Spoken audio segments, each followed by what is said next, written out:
네, 안녕하세요. 김용필입니다. 네, 11월 13일, 오늘 토요일입니다. 네, 오늘 토요일 방송에서는요, 먼저 이런 말씀을 드려야 될 것 같습니다.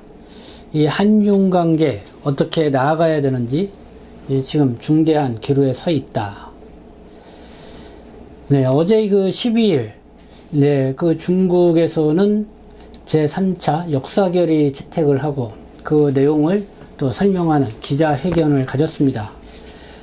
그래서 그 역사결의 내용 참 중요한 의미를 담고 있다고 하는데요. 이번에 중국 뭐 3차라고 하죠. 어제 이 길림신문 한글판을 보니까요. 이 중국 공산당 제19기 중앙위원회 제6차 전원회의 공보하고 이렇게 헤드라인으로 이 내용이 게재가 되어 있습니다. 근데 그 내용은 요약본이라고 하는데요. 이 전문은 아직 공개가 안 됐다고 합니다. 근데 그 요약본도 보니까 상당히 길게 이 역사 결의 내용을 요약해서 이 설명을 했습니다. 그래서 그 내용을 뭐 전체 다 저는 읽어보긴 했지만은 뭐 오늘 여러분들에게 다 일일이 소개해드리기는 뭐 시간상으로도 쉽지는 않을 것 같고요. 그래서 그냥 주요 내용만 좀 여러분들에게 또 제가 보고 읽고 좀 느낀 내용만 좀 여러분들에게 말씀을 드리고자 합니다. 내용을 보니까요, 제가 먼저 느낌부터 받으면은 이 중국 G2 국가라고 하죠. 이 미국하고 그래도 좀 지금까지는 미국보다는 조금 아래의 이 국가다 이렇게 봤는데, 이번에 그 역사결의 내용 그렇게 하면서 이 시진핑 주석의 3연임 이게 거의 확실시 돼서 새로운 시대를 열어가는 그런 결의적인 내용이 담겨 있는 걸 보고요. 이제는 미국하고 거의 대등하면서 아니면 미국을 뛰어넘는 그런 중국이 나아갈 길을 이렇게 보여주고 있지 않았나 이런 생각이 듭니다. 그래서 앞으로 이 중국이 내적으로도 상당히 많은 커다란 변화가 올 것 같기도 하고요. 그리고 또 중국을 바라보는 이 세계의 시선도 많이 달라질 것이다. 뭐 이런 생각이 들었습니다. 그러면서 우리에게는 이 한중 관계가 상당히 어떻게 될 것인지가 중요한데요. 그러면서 이 일상생활 속에서도 직접적으로 이 중국과의 관계가 어떤 영향을 미치게 될 것인지, 근데 뭐 요즘 최근에 저희들이 뭐 요소도 그렇고요, 뭐 여러 가지 뭐 코로나19 상황 뭐 이런 걸 봤을 때 가장 인접한 이 국가인 대국이라고 할 수 있는 이 중국과 하면서 이 한국이 받는 영향은 아주 크다고 할 수가 있습니다. 그래서 이 중국의 변화에 항상 우리가 이 주시해서 볼 수밖에 없는 그런 상황이다. 그래서 오늘 제가 주요하게 여러분들에게 좀 말씀을, 그래서 이 한중 관계와 관련, 그리고 어제 중국이 발표한 역사결의 이 채택 내용, 그거와 관련돼서 좀 말씀을 드리지 않을 수 없는 것이다. 이렇게 또 말씀을 드리겠습니다. 그 역사결의 어떤 내용인지, 결국 뭐 중국이 가고자 하는 길인데요. 이 첨예한 이 미국과 중국의 갈등 속에서 과연 이 한중 관계가 어떻게 될 것인가 좀 생각을 해봐야 될 것 같습니다. 특히 지금 한국에서는 뭐 내년 3월 9일 이 대통령 선거를 앞두고 있고요. 그리고 지금 대통령 후보들이 지금 선거 운동을 한참 펼치고 있습니다. 그런 가운데에 이제는 후보들이 이 주요 후보들이죠. 뭐 이재명, 윤석열 주요 후보가 이 중국과 미국에 대해서 어떤 입장을 보이느냐. 근데 어제요, 이렇게 뭐 대행보 그런 내용들을 봤을 때는 두 후보가 분명한 이 차이가 있는 것 같습니다. 그래서 중국과 미국에 대한 이 분명한 입장 차이가 있는 것 같아서요. 그래서 누가 대통령이 되느냐에 따라서 이 한중 관계에도 상당한 영향을 미칠 것 같다, 이런 생각이 들었습니다. 그래서 오늘은 뭐 좀 그 부분을 좀 집중적으로 뭐 여러분들하고 같이 이야기를 나눠보고 싶은데요.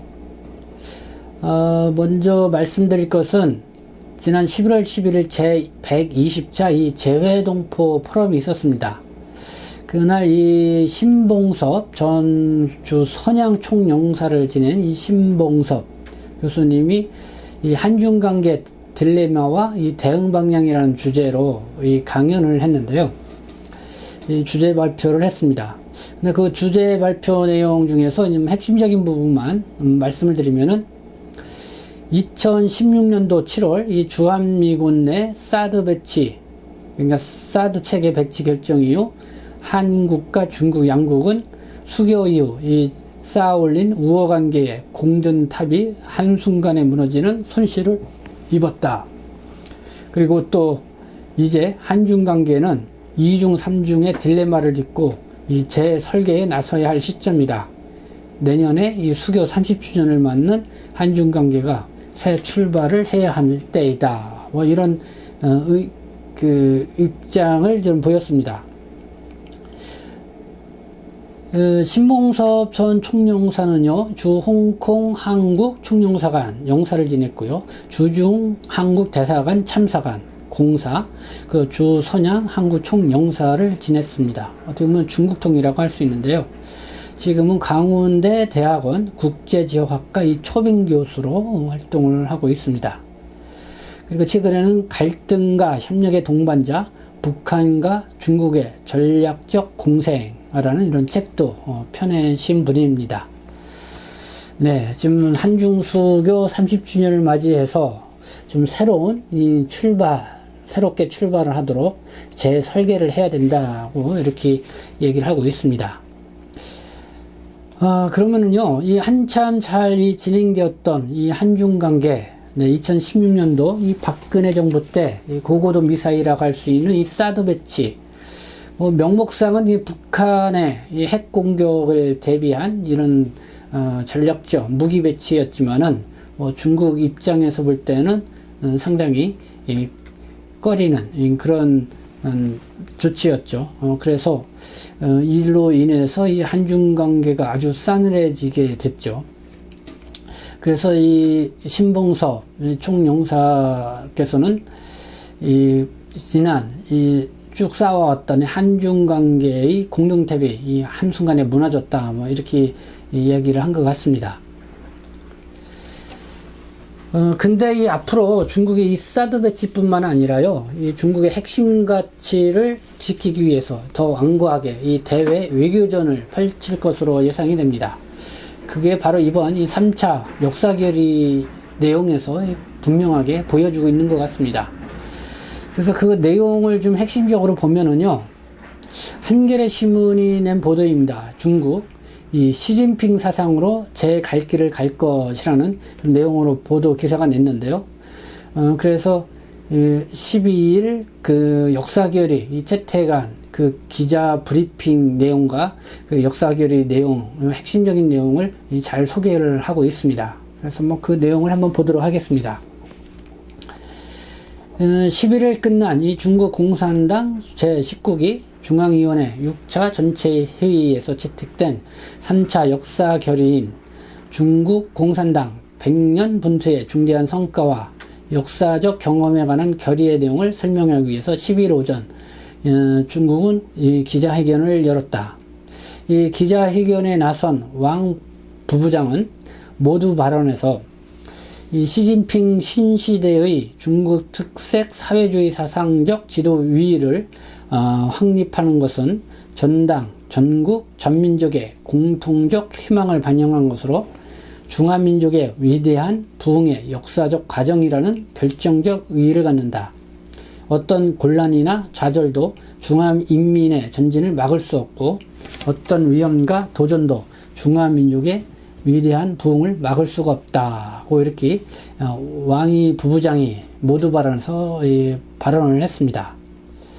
이번 역사결을 통해서 이 한층 더 중대한 의미를 갖게 된 이 이념을 지렛대로 삼아서 내년 가을에 열리는 20차 당대회에서 이 시진핑 국가주석의 3연임을 마무리 지은 뒤에 2049년 강북 건설을 통해 중화민족의 위대한 부흥을 완수하겠다는 뜻을 재차 내비친 것이다 고 하면서 이 왕이 부부장의 모두 발언을 한겨레 신문이 이렇게 소개를 했습니다. 근데 이 지금 왕이 부부장은요, 이 중화민족의 위대한 부흥을 완수하겠다 이 역사 결의가 채택된 주요 내용의 이전 취지다고 하면서 이렇게 소개를 한 것 같고요. 그리고 또 이 시진핑 주석의 주요 이 브레인, 이 두뇌라고 합니다. 장진취안, 당 중앙 정책 연구실 주임인데요. 이렇게 또 얘기를 했습니다. 이 중국이 서구와 다른 길을 가겠다는 뜻을 명확히 했다라는 것입니다. 역시 한겨레 신문의 보도 내용인데요. 그는 이 중국의 민주주의를 인민민주, 서구의 민주주의를 선거민주라 구분을 했고요. 서양의 민주주의는 진짜 민주주의가 아니라 돈을 가진 이들의 민주주의다. 세계의 민주주의 양식이 천편일률적일 수 없다고 이렇게 지적을 했다. 그러니까 미국, 서구에서 주장하는 이 민주주의만 민주주의가 아니라 중국 특색의 이 민주주의도 있다고 이렇게 당당하게 밝히고 나왔다는 것입니다.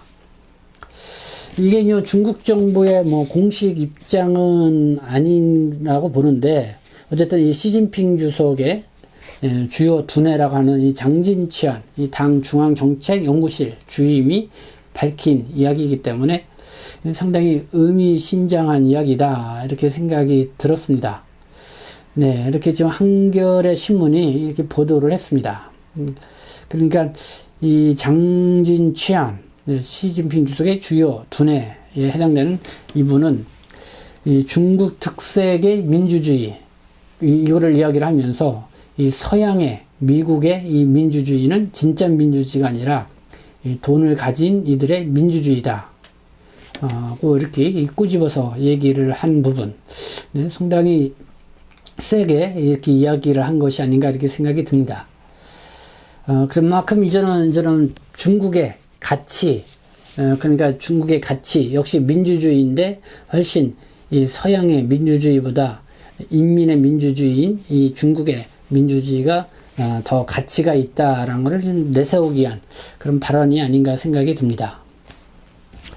그래서 이 동아일보는 이 시진핑이 이제 강력한 1인 통치 체제를 다지기 위해서 미국하고 이 패권 경쟁이 더 거세질 듯하다, 이렇게 보도를 했습니다. 지금 미국 언론, 전문가들의 이야기를 이렇게 인용해서 보도를 했습니다.